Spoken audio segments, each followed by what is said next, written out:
Oh. Nakikipagtalo ka pa nga kay Pulong eh. Hindi ba? Ayan oh, sabi ni Pulong oh, na-insulto daw oh, ang taong bayan oh. Pasok.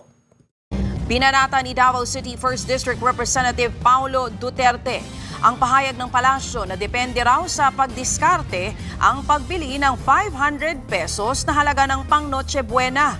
Ang buwelta ni Polong halatang wala raw ideya sa totoong hirap ng taong bayan ang administrasyon. Busog daw kasi sa korupsyon ang mga nasa Malacanang kaya hindi alam ang totoong presyuhan sa palengke. Ang banat pa nga ng kongresista, tila may imaginary shopping mall daw ang mga ito kung saan ang lahat ng bilihin ay mura. Kung mamaliti, Diba, mayroon silang imaginary shopping mall. Pero para sa akin, may imaginary world sila. May sarili silang mundo. Ganyan mga adik, may sarili mundo. O, tama yung sinabi ni Pulong. mamaliitin lamang daw ang paghihirap ng mga Pilipino. Doon, dina-downplay nila, minamaliit talaga nila ang paghihirap ng mga Pilipino. Noong nahuli natin sila, doon sa kanilang pagda-downplay, anong sabi nila? Hindi namin dina-downplay. Bobo lang kayo talaga. Hindi nyo lang talaga maintindihan yung impormasyon. Eh kung naghahatid ka ng information at iba yung impormasyon na nakakarating sa mamamayan, ibig sabihin, mali yung impormasyon na pinaparating mo.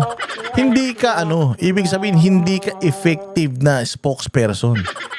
O, hindi ba? Kung hindi naintindihan, kung kailangan mo pang ipaliwanag for the second, third time, yung impormasyon na dinidisseminate mo, it means palpak yung information. Palpak yung nagbibigay ng impormasyon. Palpak yung communication. Ba't nandiyan ka pa, Claire, at saka ikaw DTI kupal? Pare-parehas kayong mga sabog. Huwag na daw insultuhin ang pag-iisip ng taong bayan. Simbolo lamang daw ng 500 pesos na Noche Buena ang pamumuno ng administrasyon na mukhang ham pero puro mantika. Mukhang keso pero puro hangin lamang naman. Yan yung sinasabi natin na this government thinks, ikaw pag addict ka, ganyan eh. This government thinks, I would say, I will echo yung sinasabi ni Amy na addict ang presidente. Kung addict ang presidente, yung gobyerno niya addict. So yung addict na gobyerno, ganito ang tingin. Maganda Pilipinas, maunlad ang Pilipinas, walang krimen na nangyari sa Pilipinas, walang reklamong mga Pilipino, maayos, ganun ang tingin nila.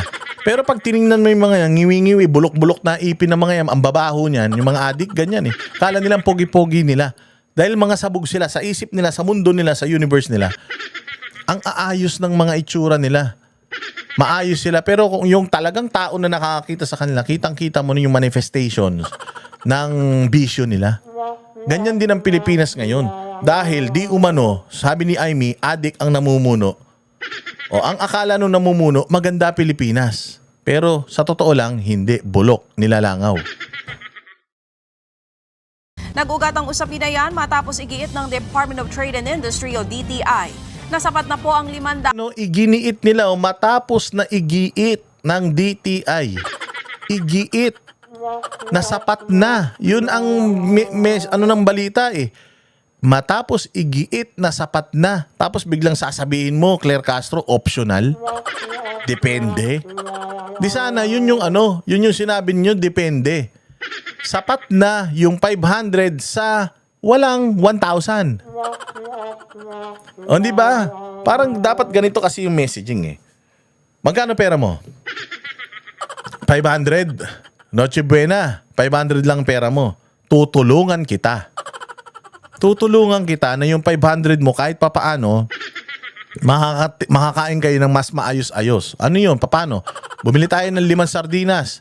Lagyan natin isang balding tubig. Tsaka miswa na pagkarami-rami. Pwede na yan. I mean, kung ganon, hindi eh. Kayo nag-budget eh. 500. Bawat Pilipino. Kasya na yan. O iba yun eh. Iba yung pag-deliver ng message. Versus para sa mga Pilipino na walang 1,000 pesos kasi talaga ako magbabudget ka ng normal na Noche Buena, 1,000 to 2,000 pesos. Noche Buena ito eh.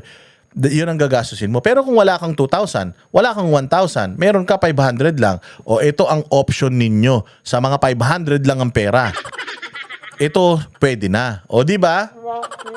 Ganun dapat ang information na dinideliver ninyo, hindi yung para sa Noche Buena, 500 pesos, sapat na. O, di anong ibig sabihin kung ako makakarinig nun? Ha? Tangina mo, may 1,000 naman ako eh. Magbibigay ka ba 500 para sabihin mo sa akin na sapat na yan? Di ka magbibigay ng 500 eh. May 1,000 ako, may 2,000 ako. Di gagastusin ko tong 2,000 ko. Di ba? Mag-aalma ka eh. Ang ina tong mga taga-gobyerno talaga, parang mga ulul eh. Ang piso para sa Noche Buena para sa isang simpleng pamilyang Pilipino. Diba? Kupal talaga eh. Ang ina ninyo, mga magnanakaw talaga kayo, mga pahirap kayo sa Pilipino eh. Kami ang boses ng masa, hindi natatakot. Katotohanan lang, di kami nalulunod. Walang bahid ng sismis, lahat ay totoo. Kahit sino ka pa, pag mali ka babanatan ka. Walang pinipili kulay, wala kaming kinikilingan. Basta para sa bayan, kami lalaban. Pagtama palapakan, pag mali banatan. Di matitinag, di matatakot, para sa bayan tuloy ang sigaw. Sa harap ng kamera, walang halong takot. Mga baluktot, lahat kayo'y tutumba. Ang hustisya at totoo, yun lang ang mahalaga. Kahit sinong harang, di kami matitinag.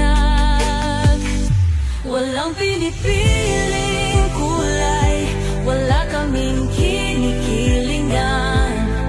Basta para sa bayan, kami lalaban. Pagtama palapakan, pag mali banatan. Di matitinag, di matatakot, para sa bayan tuloy ang sigaw. Kung nasa tama ka, ikaw ay aming kasama. Pero pag mali ka, handa ka na bang mabasag? Banateros kami, walang inuunan, dahil bayan muna bago ang sarili.